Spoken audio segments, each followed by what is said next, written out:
আসসালামু আলাইকুম এভরিওয়ান। তোমরা সবাই কেমন আছো? আশা করি অনেক বেশি ভালো আছো।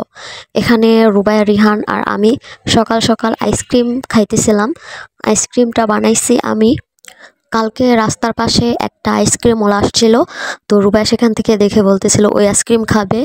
ওই আইসক্রিম, একটা আইসক্রিমের মধ্যে কয়েকটা কালার, তো আমার মনে হচ্ছিল এগুলা রং দিয়ে বানায়, তো অনেক অস্বাস্থ্যকর, এর জন্য আমি নিজেই ওদের বানাই দিলাম। তো সকাল সকাল তাদের নাস্তা খাওয়াই দিতেছিলাম নুডলস। রিহান প্রথম খাইতে চাইতেছিল না, আগে তার বোনকে খাওয়াই দিতে হবে, তারপর তাকে। তো ওর বোন খাইছে বলে এখন সেও খাবে। তো তাদের নাস্তা টাস্তা খাওয়ানো শেষ করে এখানে আমি রান্না করে নিতেছিলাম।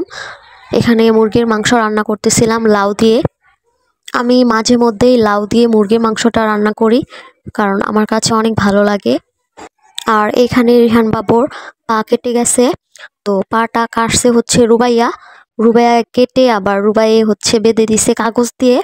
তো আমার রিহান দেখাইতেছিল আপা উক্কু, মানে আপা ব্যথা দিছে। তো ওর পায়ের উপর দিয়ে হচ্ছে দরজাটা টান দিছে, এর জন্য তার পাটা অনেকখানি কেটে গেছে। তো আমার সারাদিন হচ্ছে দেখাইতেছিল যে ওর পাটা কেটে গেছে। তো রুবাই বলতেছিল আমি এটা বেঁধে দিয়েছি। রিহান বাবু আজকে অনেক ব্যথা পাইছে।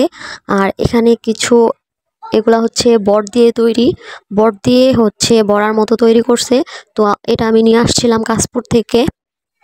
এই জিনিসটা আমার অনেক পছন্দ ছিল, আগে অনেক বেশি মজা ছিল, এখন তেমন একটা ভালো লাগে না। এখন দেখলাম এগুলার সাথে শাকও অ্যাড করে, তো এর জন্য হচ্ছে বেশি একটা ভালো লাগে না।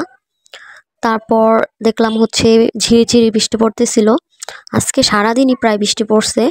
তো এখানে আমি দুধ জাল দিয়ে নিতেছিলাম। তো আমি বৃষ্টি দেখতে দেখতে দুধ যে বসাইছি সেটা আমি ভুলেই গেছি। এদিকে দুধটা বলক চলে এসেছে। তো রিহান বাবু দুধটা অনেক বেশি পছন্দ করে, তো সে দুধের কথা মনে হলেই হচ্ছে সে কান্নাকাটি শুরু করে দেয়।